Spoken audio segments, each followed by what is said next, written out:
Bonjour, bienvenue sur GEP TV. Nous sommes le dernier jour de la convention Octogone et je suis avec Michael Ferras des éditions 7 Messes qu'on avance souvent, avec plaisir, on te reçoit souvent et C'est gentil. Voilà, tu vas nous donner un petit peu, faire un petit point actu en fait, sur les éditions et les prochaines, la proscription finit demain, donc on va en parler. On va commencer par NOC, si tu le veux bien. NOC, on est en plein boom. L'artefact est en plein boom de façon générale, mais on va sûrement y revenir. Et effectivement, concernant NOC, nous sommes en toute fin de late pledge, donc ça sera lundi, donc demain soir. Le late pledge pour les diffractions optionnelles, qui est, à la base, c'était censé être un supplément, un recueil de scénarios. Ouais. Et c'est devenu un recueil de suppléments, finalement, parce que chaque chapitre qu'on avait prévu pour faire une vingtaine de pages en font une centaine. Ouais. Donc c'est un gros recueil de scénarios d'à peu près 350 pages qui sera livré au mois de février et qui aborde des thématiques et des thématiques et des pans de l'univers de NOC qui n'avaient pas été abordés, comme les banlieues, donc le karst. On y décrit un commissariat de quartier, entre guillemets, dont on peut jouer des membres de la Garde Noire qui lentement glissent vers la dissidence aussi. Des membres de la pègre moldave, qui a un statut particulier dans le setting de NOC et qui détient certains secrets, et des tziganes, puisque NOC se passe en République tchèque, donc la Bohème, et les tziganes étant les derniers citoyens, le sont-ils vraiment, mais en tout cas les derniers êtres humains qui vont et viennent à travers les blocs par l'extérieur étant l'environnement hostile au-delà des endroits pacifiés, entre guillemets, par l'administration, et donc ce sont des lieux abandonnés à la nuit. Et donc, on a ces trois thématiques qui seront développées dans ce gros supplément avec tout un tas de goodies et de petits accessoires liés dans la campagne de financement. Donc, tout ça a été présenté pendant Octogone. Les PDF sont envoyés au fur et à mesure qu'on finit les chapitres aux backers. Ils ont déjà reçu la moitié à peu près du contenu du supplément. Et puis voilà, ça se passe bien. Tous ces scénarios sont interconnectés ou... Alors, ces scénarios sont jouables en one-shot, ou ils sont jouables à la suite pour composer une campagne parallèle, une sorte de spin-off à la campagne officielle, qui se finit à un endroit où l'action rejoint celle de la campagne officielle. Donc, il y a une sorte de possibilité de fusionner des groupes de persos, créer l'un pour la campagne officielle et l'autre pour cet arc un petit peu parallèle des diffractions optionnelles. Et il est aussi possible d'embriquer ces scénarios-là à la suite de la campagne officielle pour faire un deuxième acte massif à la campagne officielle avant l'arrivée du tome 2 de ce qu'on appelle les Lueurs Obsidionales, qui est l'arc principal de l'aventure NOC. D'accord. Et est-ce que quelqu'un qui, par exemple, se lance dans NOC, qui prend les livres de règles, le livre de base, pourrait commencer à travailler à partir de suite parce que ça le branche plus sur les Lueurs Obsidionales plutôt que faire la campagne officielle ou sur les diffractions optionnelles. Alors oui, c'est fait pour, puisque ces scénarios peuvent être joués en one shot. Et donc il est possible de prendre le livre de base, les diffractions optionnelles, de puiser dans les diffractions optionnelles un des scénarios et de le jouer. Donc ça va du one shot, du huis clos horrifique, à l'enquête, au scénario d'enquête, à la campagne. Donc il y a des scénarios qui sont imbriqués, qui composent des campagnes d'une cinquantaine, soixantaine, 70 pages. Donc il est possible d'embarquer effectivement tout un tas de saveurs en one shot dans le cadre des diffractions optionnelles. D'accord. Tout à fait. C'était conçu aussi pour ça, pour commencer à ouvrir la porte, à rendre plus accessible l'univers de NOC, enfin accessible, de proposer des scénarios tout simplement, ce qui est quand même le cœur d'une gamme, quoi. Donc il y a du contexte. Est-ce qu'il y a pas de nouveaux éléments de règles? Il n'y a pas de nouveaux. Alors chacune des parties dont je parlais tout à l'heure, c'est-à-dire la description du blocos des de la Garde Noire, la description de la pègre, la description des tziganes, embarque à chaque fois un petit plugin de règles pour mettre en exergue et en avant les spécificités de ce style de jeu. Donc pour les Gardes Noires dont je parlais, il y a une sorte de petite addition au système de track habituel de NOC. Le track étant une sorte de jauge de points, un peu comme des points de santé mentale ou des points de dégâts dans d'autres jeux. À NOC, les personnages peuvent subir des points de track qui représentent l'étau social qui se resserre sur eux, et les enquêtes qui peuvent commencer à germer sur des gens qui sortent du rang et qui rentrent en dissidence. Mais évidemment, quand on est garde noire, ça peut avoir d'autres conséquences. Donc, il y a une petite modulation du système de track dans la configuration, donc ce petit supplément sur les gardes noirs. Concernant les pègres, on a accès à un éventail de matériel supplémentaire, mais aussi une gestion morale, parce que jouer des mondes de la pègre dans un univers où on a vite fait de tomber dans la noirceur, dans les ténèbres, ça nécessitait des petites précisions. Voilà. Mais concrètement, on n'a pas de grands pans de règles comme ça a pu être le cas dans les règles de Cabal proposées dans les lueurs optionnelles qui permettaient de créer des groupes de persos avec une feuille de personnage, etc. Et là, vous travaillez sur un nouveau matériel, comme une nouvelle ville, ou pour l'instant? Alors, la suite de la campagne, donc les lueurs optionnelles, tome 2, est quasiment fini d'écrire. Ouais. Et sans spoiler, mais effectivement, l'action ne se passera pas nécessairement entièrement dans les endroits qui sont déjà connus. D'accord. Et le supplément qui viendra encore après les lueurs optionnelles, tome 2, qui s'appelle Dédale, ça je peux le dire parce que c'est décrit directement dans le livre de base et qui commence à aborder ce qui se passe vraiment dans l'artefact et aussi en cours d'écriture. Et là, on parle de lieux d'autant plus exotiques qui ne sont pas sur Terre. Enfin, en tout cas, ils sont pas au sol. Voilà. D'accord. Ok. Donc, il y a quand même du matériel là déjà et qui arrive et puis. Oui, il faut prendre de l'avance. On continue. Nous, on sait où on va et quand on finit un supplément, on n'a pas fini le travail. On attaque celui d'après. Donc, on a fait un petit tour de Nock. On va parler maintenant de Dictat. Alors ça, on va changer d'univers, on va passer dans le jeu de plateau, mais on reste dans l'univers de Nock. Exactement, on change d'univers sans en changer. Ouais, c'est ça. Alors, Dictat, c'est un jeu de plateau, puisque tu nous avais déjà un petit peu parlé. Bon, maintenant, les gens y jouent. Tu m'as demandé de prendre la boîte, donc je la montre. Ouais, la boîte est là. Donc, elle est dans les mêmes teintes de couleurs que celle de Nock usuelle. Effectivement, chaque joueur prend les rênes d'une des factions, d'une cabale lovée dans une des factions de l'univers de Nock. Donc, on peut y jouer la garde noire, la police secrète, la coordination, mais aussi la résistance, le syndicat.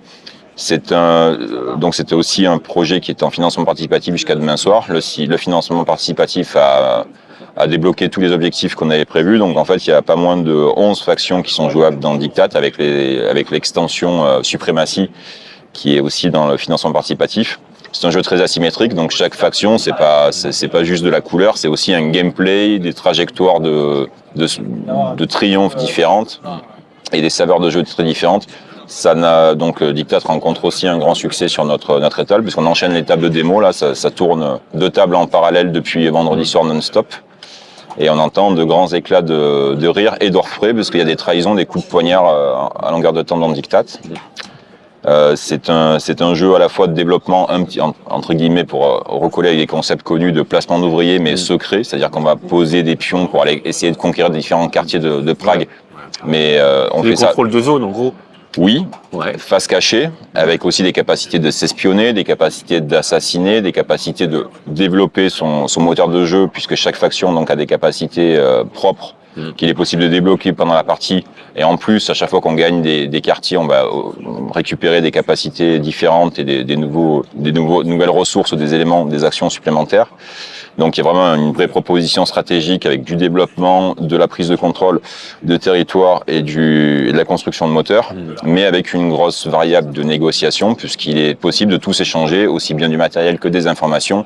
Et on peut très bien, donc, là quand je suis parti du stand, l'un de nos joueurs était en train de s'installer en tant que maître espion de la table, à savoir le joueur de la police secrète, qui avait des capacités d'espionnage monstrueuses et qui commençait à monnayer les informations qu'il allait du coup très facilement obtenir par ses espions, ce qui crée des situations qui sont pas très loin de la sensation du roleplay. On a vite fait de roleplayer sa faction à Dictat, ce qui quand même était un minimum étant donné que Dictat naît d'un jeu de rôle. Il fallait qu'il y ait une saveur roleplay forte.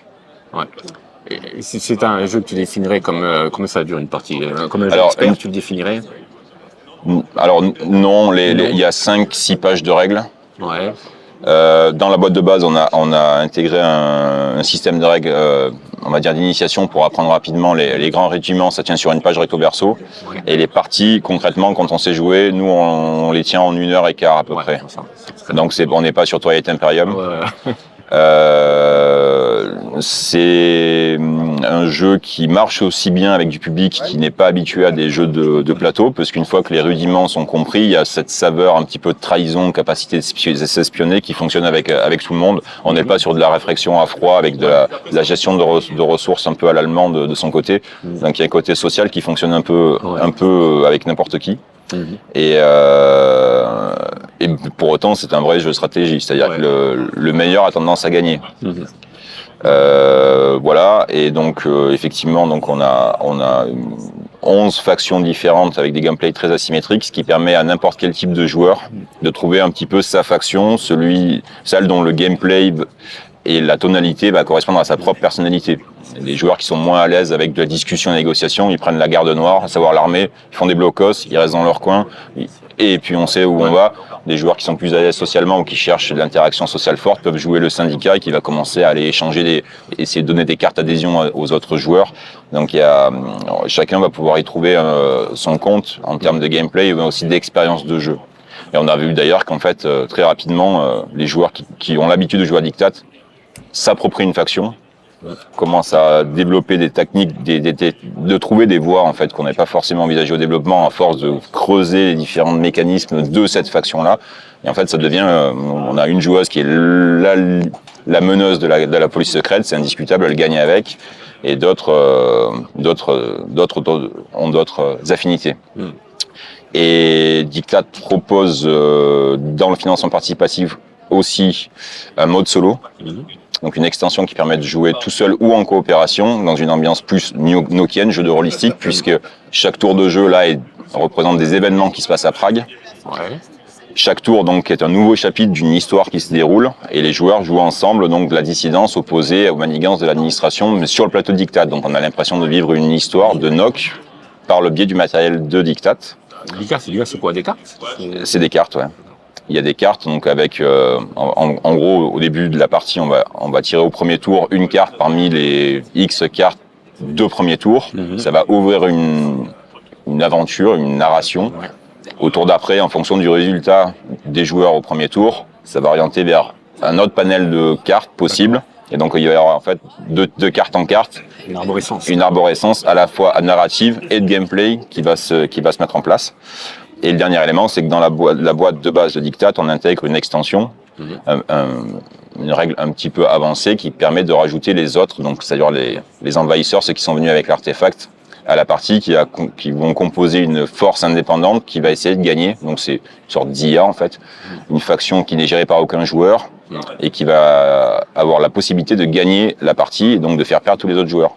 Donc dans un jeu très coup de poignard dans le dos et fourbe, de temps en temps, les conflits vont devoir être mis en pause pour lutter ensemble contre la menace qui se profile et qui commence à avoir les moyens de remporter la partie.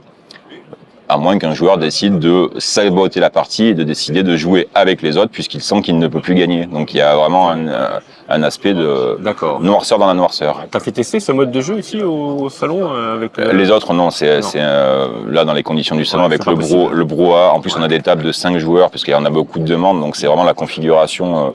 5 joueurs, c'est déjà beaucoup d'interactions. On n'a pas mis en jeu les autres. Mais nous, on la joue quasiment tout le temps maintenant. Ouais. Et est-ce qu'ils s'assoient autour de la table, c'est des amateurs de NOC ou Alors, tout? on a le pontage avec Holomoc fonctionne parce qu'on a beaucoup de gens qui viennent cette année dans notre stand qui arrivent par le biais donc, du jeu de figurines d'Oxycat Game qui ont entendu parler.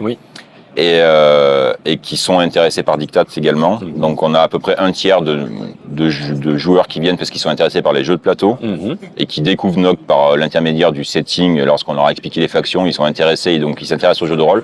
D'autres qui viennent parce qu'ils sont intéressés par NOC et qui veulent goûter à l'expérience Dictat. Et d'autres qui viennent par le biais de l'Holomoc, donc le jeu de figurines, parce que ce sont des ludistes, ils aiment bien les jeux de stratégie en général et donc ils sont intéressés par Dictat.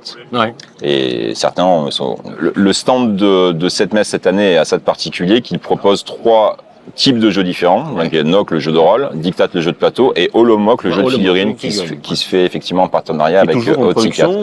Et en fait, il a été, la commercialisation a commencé pour Octogone. C'est-à-dire que les gens aujourd'hui ont été livrés de leur financement participatif et ils ont pu acheter les boîtes de jeux sur le stand. D'ailleurs, ça a été la ruée. Ils ont été en rupture de stock dès le samedi soir, je crois. Il y a eu un tournoi hier soir qui a fait salle comble et on a vu avec émotion les premières tables d'affrontement de Wargame, donc de ce Wargame Holomock, avec des décors créés par des joueurs dans l'univers de Artefact, ce qui a été pour moi une émotion, une vraie émotion. En tant que figuriniste, c'est quelque chose de voir le bloc naître de façon concrète sous nos yeux, enfin sous les miens en tout cas. L'intérêt du transmédia. Là, ça fonctionne à plein. Jeux vidéo alors. Ça fonctionne. Les propositions sont ouvertes. Si une compagnie de jeux, ça a toujours été dans l'intention de faire du transmédia dès le début. Tu vas penser un petit peu à ça quand cette messe a été fondée dans l'idée de faire entre guillemets des licences. Alors modestement, pas Star Wars, mais en fait de faire des univers forts qu'on pourrait décliner. D'accord. Avec différents types de supports. On a toujours eu cette intention. Ouais.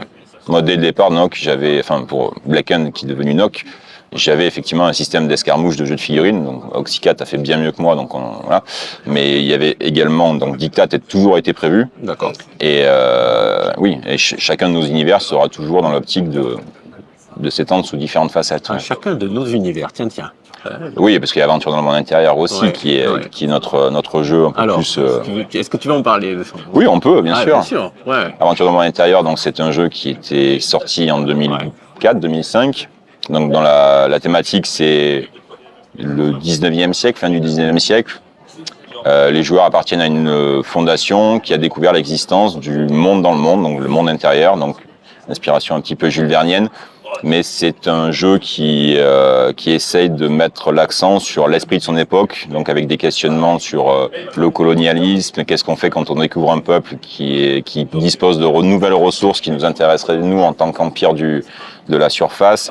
Il y a des factions qui s'opposent à la fondation dans laquelle appartiennent les joueurs qui peuvent avoir des morales différentes, mais même au sein d'un groupe de joueurs, il peut y avoir des questionnements sur voilà. Donc c'est un jeu qui part d'un postulat un peu fantasmatique, mais qui essaie de l'aborder un peu avec réalisme, un peu dans l'esprit de Nock en fait, finalement. On aborde cette thématique-là, et donc il y a eu 2 aventures éditoriales pour Aventure dans le monde intérieur. La première sous la bannière de la boîte à polpette, qui est donc Aventure dans le monde intérieur, elle va remporter le prix d'édition francophone de la boîte à polpette, et ça avait été sa première aventure, et ensuite les droits avaient été transmis au Ludopathe à l'époque, qui était un éditeur qui a fait vivre le jeu sur 2 suppléments, et donc il y avait eu un 3e financement participatif pour un 3e supplément qui n'avait pas abouti à la livraison des bouquins. Moi j'étais sorti de la maison d'édition avant la mise en route de cette phase-là. Et donc j'ai fini par récupérer les droits d'Aventure dans le monde intérieur, dont j'étais le créateur à la base des mains de cet éditeur-là il y a 2 ans. Et donc nous avons l'intention de finir le dernier supplément que j'avais en tête, qui bouclait la logique Aventure dans le monde intérieur à l'horizon de 2026, probablement fin 2025, début 2026. C'est un supplément qui abordera une civilisation du monde intérieur. Et nous l'enverrons aux backers de ce crowdfunding non livré il y a 12 ans. Ils sont probablement passés à autre chose, mais nous, non. Et on a envie donc d'honorer les participants de cette aventure dans le monde intérieur historique, et de réamorcer la gamme et de rouvrir les portes du monde intérieur par ce biais-là. Et donc pour répondre à la question, Aventure dans le monde intérieur a aussi un jeu de plateau qui est dans mes cartons depuis l'origine, oui. Qui est un jeu tout à fait différent de Dictat, mais qui existe aussi. Ouais, tu me rassures parce que j'ai parti de ces aventuriers qui attendent. Je te le porterai en main propre lors d'une convention lorsqu'il sortira, Nico. J'emmerde les brouseaux, je crois que j'ai voir. Aventure dans le monde intérieur, en plus, c'est le moment de le relancer parce que on est vraiment dans le mood en ce moment de cet esprit un peu. Bon, toi, c'est du pulp plus sérieux quand même, il faut le dire. C'est pas du pulp grosse école. Parmi les modes qui sont cycliques, la mode pour cette ambiance un peu steampunk, Jules Vernienne, etc., c'est celle qui revient quasiment le plus souvent. Il y a eu X, Aventure dans le monde intérieur, ensuite il y a eu Archaeos, ensuite là maintenant il y a Broken Compass. C'est un truc qui revient quasiment tous les 5 ans.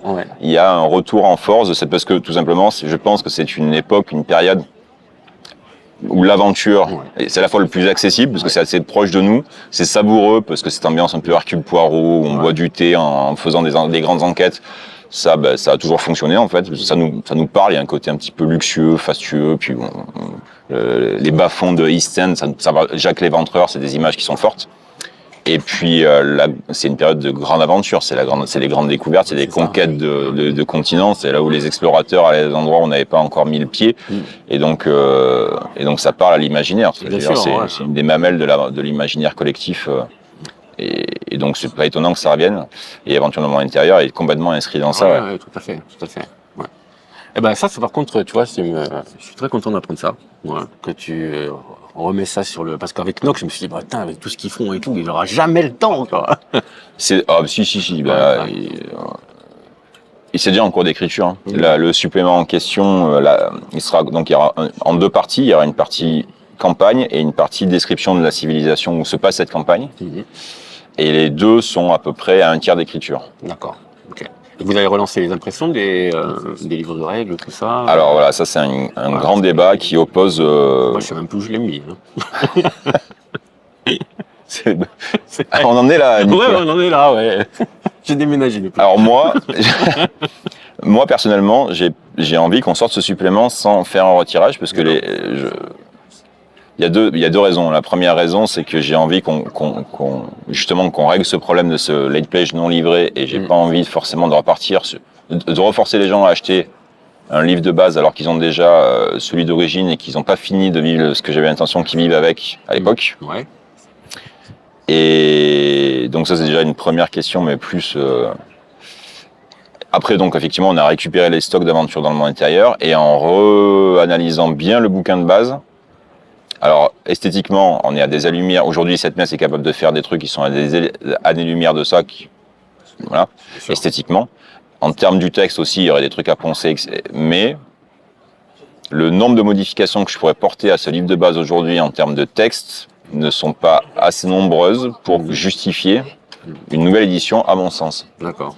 Donc il faudrait vraiment refondre le truc et peut-être même changer le scope ou l'intention du jeu pour mériter une 2e édition. Alors évidemment, juste une remise au goût du jour esthétique, ça peut s'entendre, mais ce serait plus une version 1.5 qu'une vraie version V2. D'accord. Aventure dans le monde intérieur est disponible et il va revenir très rapidement, à l'échelle de 1 an, 1 an et demi, avec une nouvelle extension. Donc d'accord.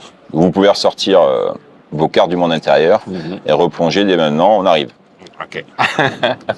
Ben, on a fait le tour. Ouais, je crois, hein. Il me semble. Hein. Ouais, c'est ok. Ouais, moi aussi. Hein. Voilà. Le monsieur aussi, apparemment. Ouais. Il a fait le tour. Ouais. Bon, c'est les aléas du direct dans un salon, dans un festival où les médias sont invités, où on n'a pas de salle de presse. Voilà, ça a été signalé. À chaque fois, on le signale, tout le monde le dit. Merci Zorga. C'est un rodage. Ah ouais, un rodage depuis 12 ans. Bon, c'est une nouvelle organisation, allez, on dirait ça. Voilà. Bah, je te remercie. Je t'en prie, merci.